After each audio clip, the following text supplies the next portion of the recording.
ओम शांति। 11 अप्रैल 2026 के ईश्वरीय महावाक्य। पहले एक नज़र मुरली के मुख्य पॉइंट पर। बाबा ने कहा, महावाक्यों को गहराई से समझकर जीवन में धारण करना है। ज्ञान रूप में न रहने से महावाक्यों पर माया का प्रभाव पड़ता है। सिर्फ सुनना नहीं, अनुभव करना। केवल रिपीट करने से लाभ नहीं, गहराई में जाना है। मन को मंदिर बनाना, मन को पवित्र और दिव्य गुणों से भरना है। दैवी गुण धारण करना, निर्मोह, निर्लोभ, निर्भय, निरहंकार, धैर्य आदि अपनाने हैं। और फिर बाबा ने कहा, मन को उजियारा बनाना है। शुद्ध संकल्पों से मन को प्रकाशमय बनाना है। सच्ची सेवा, योग शक्ति से दूसरों के अशुद्ध संकल्प समाप्त करना।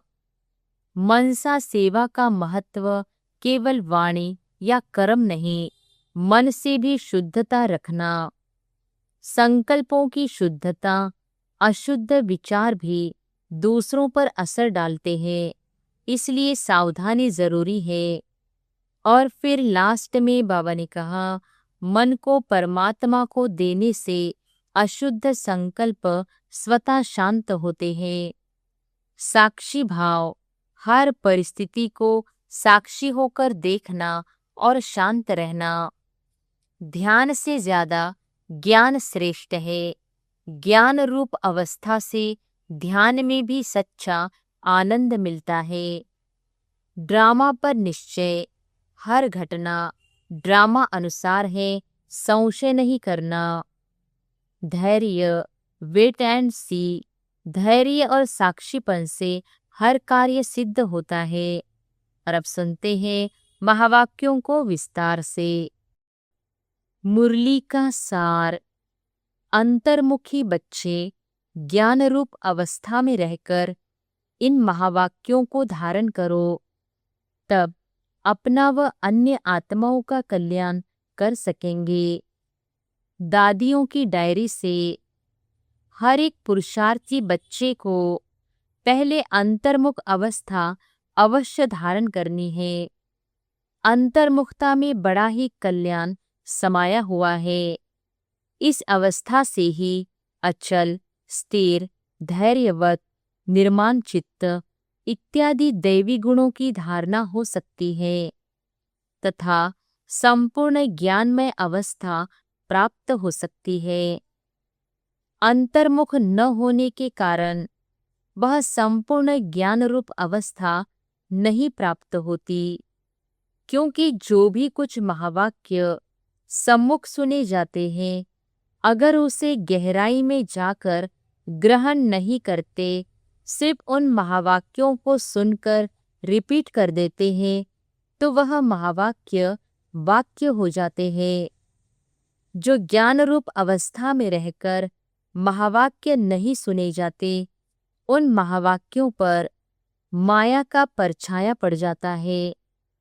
अब ऐसी माया के अशुद्ध वाइब्रेशन से भरे हुए महावाक्य सुनकर फिर रिपीट करने से खुद सहित औरों का कल्याण होने के बदले अकल्याण हो जाता है।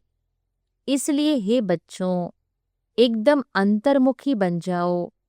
आपका यह मन मंदिर सदृश है। जैसे मंदिर से सदैव खुशबू आती है, ऐसे मन मंदिर जब पवित्र बनता है तो संकल्प भी पवित्र इमर्ज होते हैं। जैसे मंदिर में सिर्फ पवित्र देवी देवताओं के ही चित्र रखे जाते हैं, न कि दैत्यों के, ऐसे तुम बच्चे अपने मन व दिल रूपी मंदिर को सर्व ईश्वरीय गुणों की मूर्तियों से सजा दो।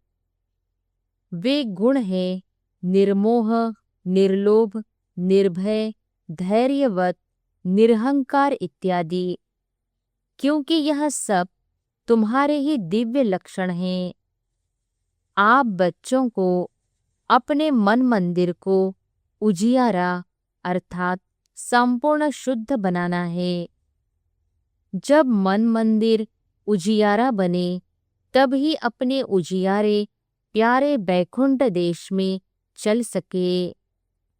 तो अब अपने मन को उज्जवल बनाने का प्रयत्न करना है तथा मन सहित विकारी कर्मेंद्रियों को वश करना है, परंतु न सिर्फ अपना मगर अन्य प्रति भी यही दिव्य सर्विस करनी है। वास्तव में सर्विस का अर्थ अति सूक्ष्म और महीन है। ऐसा नहीं कि किसकी भूल पर सिर्फ सावधान करना इतने तक सर्विस है, परंतु नहीं, उनको सूक्ष्म रीति अपनी योग की शक्ति पहुँचाए, उनके अशुद्ध संकल्प को भस्म कर देना, यही सर्वोत्तम सच्ची सर्विस है। और साथ साथ अपने ऊपर भी अटेंशन रखना है, न सिर्फ वाचा अथवा कर्मना तक, मगर मनसा में भी कोई अशुद्ध संकल्प उत्पन्न होता है तो उनका वाइब्रेशन अन्य के पास जाए सूक्ष्म रीति अकल्याण करता है, जिसका बोझ खुद पर आता है और वही बोझ बंधन बन जाता है। इसलिए हे बच्चों, खुद सावधान रहो, फिर अन्य प्रति वही दिव्य सर्विस करो। यही आप सेवाधारी बच्चों का अलौकिक कर्तव्य है। ऐसी सर्विस करने वालों को फिर अपने प्रति कोई भी सर्विस नहीं लेनी है। भला कभी कोई अनायास भूल हो भी जाए तो उसे अपने बुद्धि योग बल से सदैव के लिए करेक्ट कर देना है। ऐसा तीव्र पुरुषार्थी थोड़ा भी इशारा मिलने से शीघ्र महसूस करके परिवर्तन कर लेता है और आगे के लिए अच्छी रीति अटेंशन रख चलता है। यही विशाल बुद्धि बच्चों का कर्तव्य है। हे मेरे प्राणों, परमात्मा द्वारा रचे हुए इस अविनाशी राजस्व ज्ञान यज्ञ प्रति तन मन धन को संपूर्ण रीति से स्वाहा करने का राज बहुत महीन है। जिस घड़ी आप कहते हो कि मैं तन मन धन सहित यज्ञ में स्वाहा अर्थात अर्पण हो मर चुका, उस घड़ी से लेकर अपना कुछ भी नहीं रहता। उसमें भी पहले तन मन को संपूर्ण रीति से सर्विस में लगाना है। जब सब कुछ यज्ञ अथवा परमात्मा के प्रति है तो फिर अपने प्रति कुछ रह नहीं सकता। धन भी व्यर्थ नहीं गवा सकते, मन भी अशुद्ध संकल्प विकल्प तरफ दौड़ नहीं सकता, क्योंकि परमात्मा को अर्पण कर दिया। अब परमात्मा तो है ही शुद्ध शांत स्वरूप, इस कारण अशुद्ध संकल्प स्वतः शांत हो जाते हैं। अगर मन माया के हाथ में दे देते हो तो माया वैरायटी रूप होने के कारण अनेक प्रकारों के विकल्प उत्पन्न कर मन रूपी घोड़े पर आए सवारी करती है। अगर किसी बच्चे को अभी तक भी संकल्प विकल्प आते हैं तो समझना चाहिए कि अभी मन पूर्ण रीति से स्वाहा नहीं हुआ है, अर्थात ईश्वरीय मन नहीं बना है। इसलिए हे सर्व त्यागी बच्चों, इन गुह्य राजों को समझ कर्म करते साक्षी हो, खुद को देख बहुत खबरदारी से चलना है। स्वयं गोपी वल्लभ तुम अपने प्रिय गोप गोपियों को समझा रहे हैं कि तुम हर एक का वास्तविक सच्चा प्रेम कौन सा है। हे प्राणों, तुम्हें एक दो की प्रेम भरी सावधानी को स्वीकार करना है। क्योंकि जितना प्रिय फूल उतना ही श्रेष्ठ परवरिश। फूल को वैल्यूबल बनाने अर्थ माली को कांटों से निकालना ही पड़ता है। वैसे तुम्हें भी जब कोई सावधानी देता है तो समझना चाहिए जैसे कि उसने मेरी परवरिश की, अर्थात मेरी सर्विस की। उस सर्विस अथवा परवरिश को रिगार्ड देना है। यही संपूर्ण बनने की युक्ति है। यही ज्ञान सहित आंतरिक सच्चा प्रेम है। इस दिव्य प्रेम में एक दो के लिए बहुत रिगार्ड होना चाहिए। हर एक बात में पहले खुद को ही सावधान करना है। यही निर्माण चित्त अति मधुर अवस्था है। ऐसे प्रेम पूर्वक चलने से तुम्हें जैसे यहाँ ही वे सतयुग के सुहावने दिन आंतरिक महसूस होंगे, वहाँ तो यह प्रेम नेचुरल रहता है। परंतु इस संगम के स्वीटेस्ट समय पर एक दो के लिए सर्विस करने का यह अति मीठा रमणीक प्रेम है। यही शुद्ध प्रेम जग में गाया हुआ है। तुम हर एक चैतन्य फूलों को हरदम हर्षित मुख हो रहना है, क्योंकि निश्चय बुद्धि होने के कारण तुम्हारी नस नस में संपूर्ण ईश्वरीय ताकत समाई हुई है। ऐसी आकर्षण शक्ति अपना दिव्य चमत्कार अवश्य निकालती है।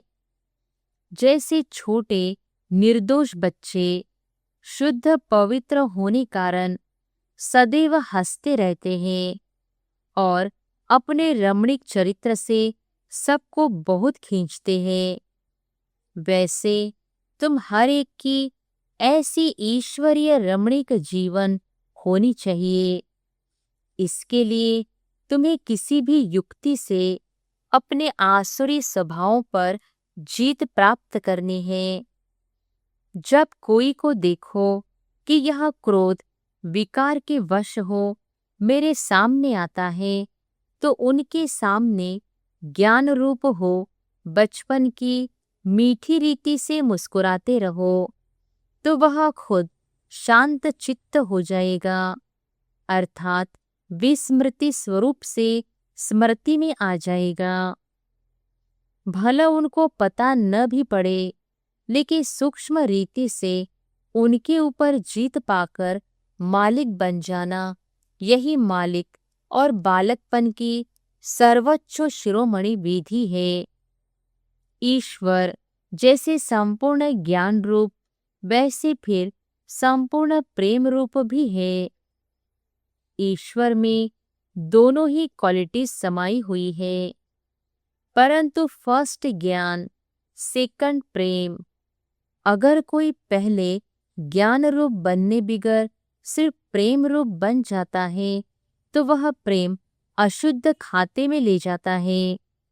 इसलिए प्रेम को मर्ज कर पहले ज्ञान रूप बन भिन्न भिन्न रूपों में आई हुई माया पर जीत पाकर पीछे प्रेम रूप बनना है। अगर ज्ञान बिगर प्रेम में आए तो कहाँ विचलित भी हो जाएंगे। जैसे अगर कोई ज्ञान रूप बनने के बिगर ध्यान में जाते हैं तो कई बार माया में फंस जाते हैं। इसलिए बाबा कहते हैं, बच्चे, यह ध्यान भी एक सूत की जंजीर है, परंतु ज्ञान रूप बन पीछे ध्यान में जाने से अति मौज का अनुभव होता है। तो पहले है ज्ञान, पीछे है ध्यान। ध्यानिष्ठ अवस्था से ज्ञानिष्ठ अवस्था श्रेष्ठ है। इसलिए हे बच्चों, पहले ज्ञान रूप बन फिर प्रेम इमर्ज करना है। ज्ञान बिगर सिर्फ प्रेम इस पुरुषार्थी जीवन में विघ्न डालता है। साक्षीपन की अवस्था अति मीठी, रमणीक और सुंदर है। इस अवस्था पर ही आगे की जीवन का सारा मदार है। जैसे कोई के पास कोई शारीरिक भोगना आती है, उस समय अगर वह साक्षी सुख रूप अवस्था में उपस्थित हो, उसे भोगना है तो पास्ट कर्मों को भोग चुकतू भी करता है और साथ साथ फ्यूचर के लिए सुख का हिसाब भी बनाता है। तो यह साक्षीपन की सुखरूप अवस्था पास्ट और फ्यूचर दोनों से कनेक्शन रखती है। तो इस राज को समझने से कोई भी ऐसे नहीं कहेगा कि मेरा यह सुहावना समय सिर्फ चुकतू करने में चला गया। नहीं, यही सुहावना पुरुषार्थ का समय है, जिस समय दोनों कार्य संपूर्ण रीति सिद्ध होते हैं। ऐसे दोनों कार्य को सिद्ध करने वाला तीव्र पुरुषार्थी ही अतीन्द्रिय सुख व आनंद के अनुभव में रहता है। इस वैरायटी विराट ड्रामा की हर एक बात में तुम बच्चों को संपूर्ण निश्चय होना चाहिए, क्योंकि यह बना बनाया ड्रामा बिल्कुल वफादार है। देखो, यह ड्रामा हर एक जीव प्राणी से उनका पार्ट पूर्ण रीति से बजवाता है।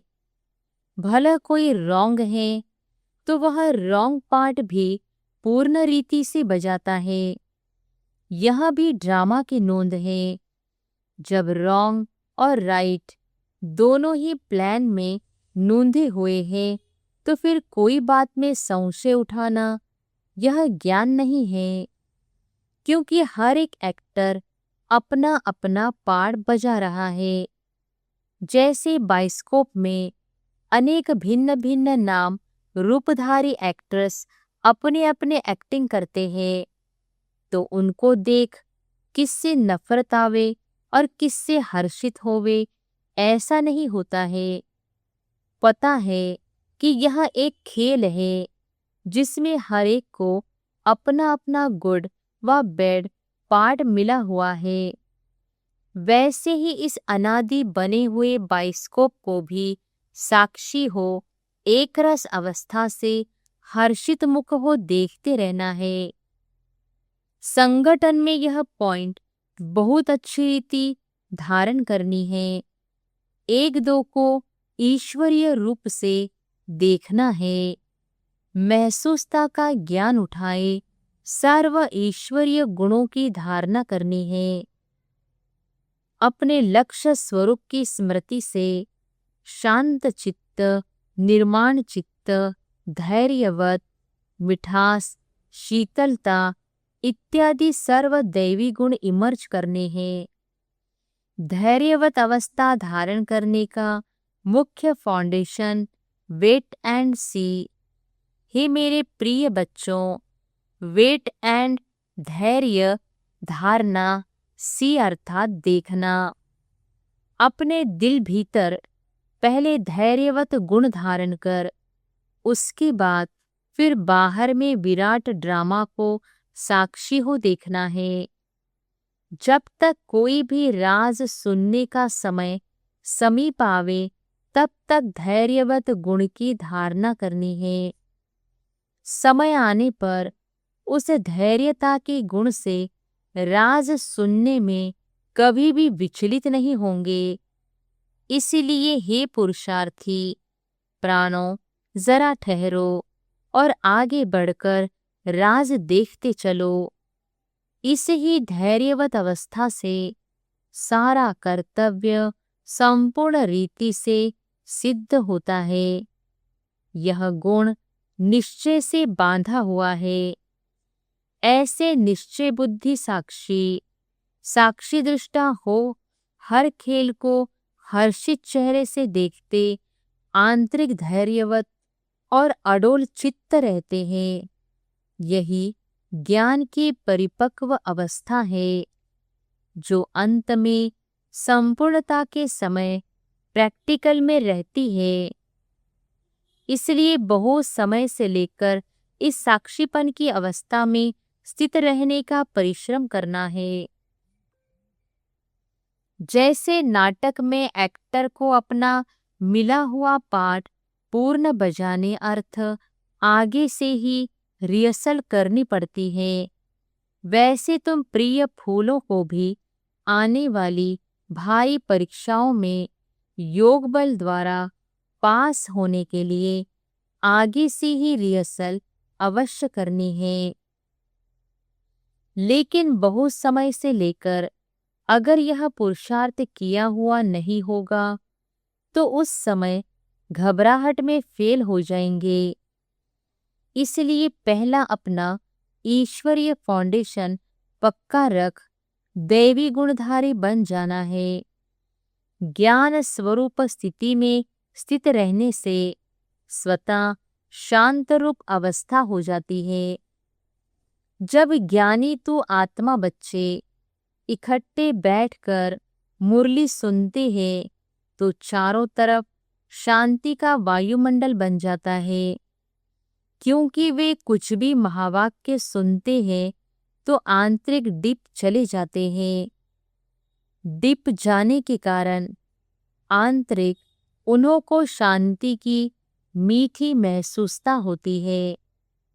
अब इसके लिए कोई खास बैठकर मेहनत नहीं करनी है, परंतु ज्ञान की अवस्था में स्थित रहने से यह गुण अनायास आ जाता है।